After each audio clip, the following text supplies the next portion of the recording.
اللہ کے بارے میں عقائد سیکھنا، یعنی یہ بنیادی عقائد جو ہیں یہ ہر ایک پہ فرض ہیں۔ اگر کوئی نہیں سیکھتا بنیادی عقائد گناہ گار ہوگا۔ اللہ کے بارے میں کیا عقیدہ ہونا چاہیے؟ اللہ ایک ہے، اس کا کوئی شریک نہیں ہے، نہ ذات میں شریک ہے نہ صفات میں کوئی شریک ہے، وہی عبادت کے لائق ہے۔ پہلا، اللہ ایک ہے، اس کا کوئی شریک نہیں ہے، وہی عبادت کے لائق ہے، وہ واجب الوجود ہے، یعنی اس کا وجود ضروری ہے اور عدم محال ہے، یعنی نہ ہونا ناممکن ہے۔ وہ قدیم ہے، قدیم کا مطلب ہے کہ وہ ہمیشہ سے ہے، ازلی کی بھی یہی معنی ہے، یعنی قدیم ہے، ازلی، ہمیشہ سے ہے۔ وہ باقی ہے، ہمیشہ رہے گا، اسی کو کہتے ہیں ابدی، ازلی ابدی، ازلی ہے، ابدی ہے، قدیم ہے، باقی ہے، یہ عقیدہ ہونا چاہیے۔ قدیم ہے، ہمیشہ سے ہے، باقی ہے، ہمیشہ رہے گا، ہمیشہ ہے، ہمیشہ رہے گا، ازلی اور ابدی، اس کا بھی سیم مطلب ہے۔ وہ بے پرواہ ہے، بے نیاز ہے، کسی کا محتاج نہیں، تمام جہان اس کا محتاج ہے۔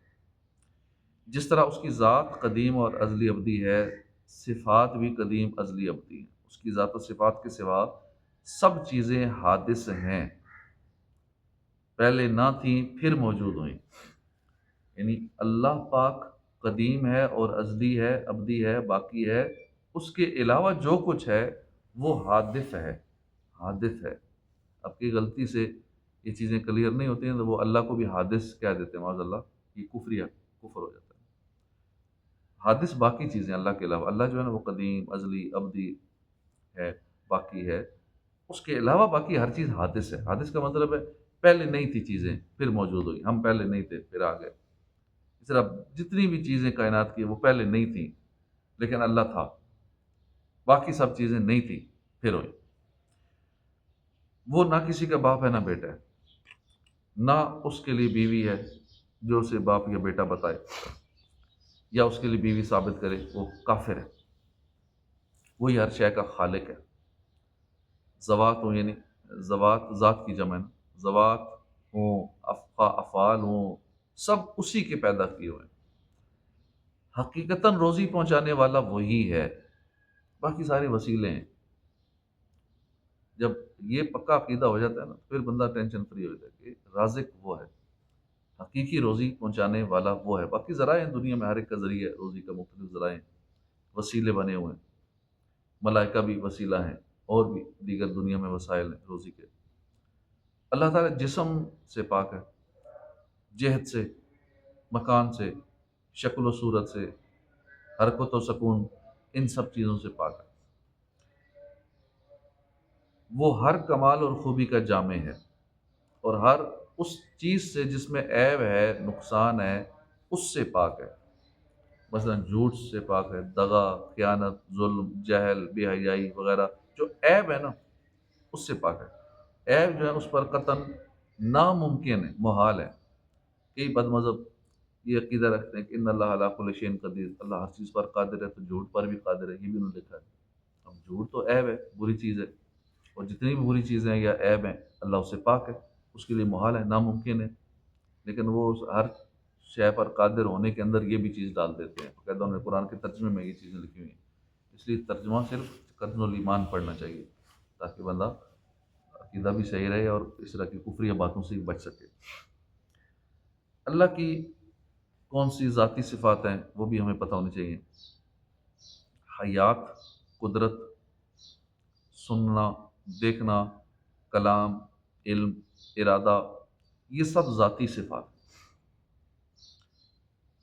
توحید سے مراد اللہ کی وحدانیت کو ماننا، یعنی اللہ پاک ایک ہے، کوئی بھی اس کا شریک نہیں ہے، نہ ذات میں شریک ہے، نہ صفات میں شریک ہے، نہ ناموں میں، اسماء میں شریک ہے، نہ افعال میں، کاموں میں کوئی شریک ہے، نہ ہی احکام میں کوئی شریک ہے۔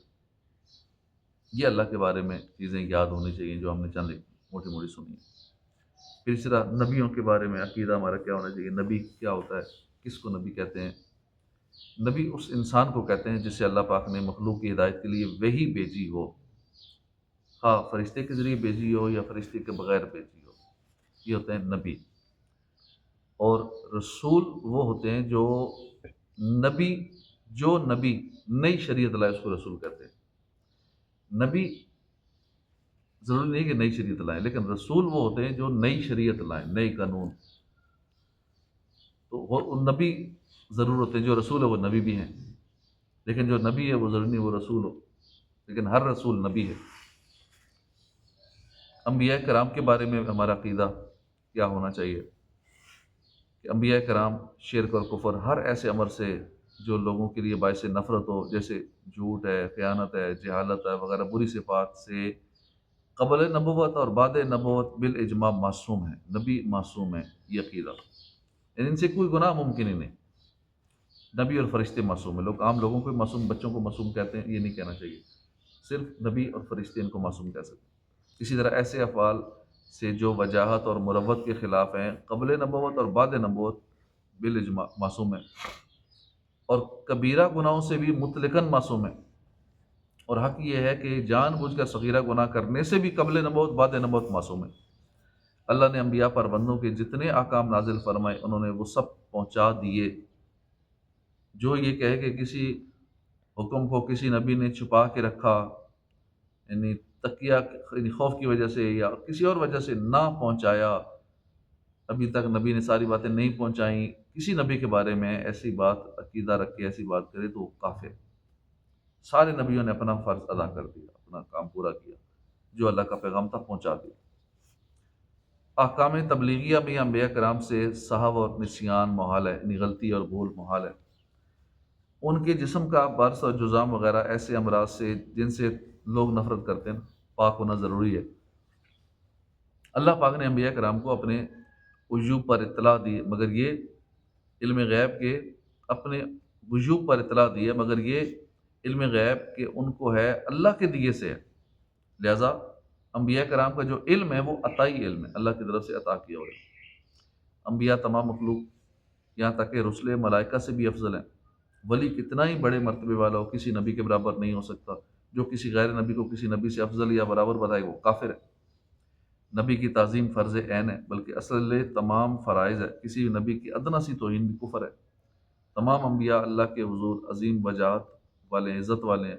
اللہ کے نزدیک معاذ اللہ چوڑے چمار کی مثل کہنا کھلی گستاخی ہے، کلمہ کفر ہے، یہ بد مذہب انہوں نے کتابوں میں لکھا ہے یہ چیزیں۔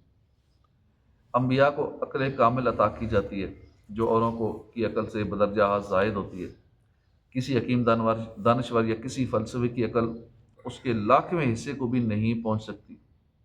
کہ انبیاء کے بارے میں عقیدہ رکھنا ضروری ہے۔ اللہ پاک عمل کی توفیق عطا فرمائے۔ اعوذ باللہ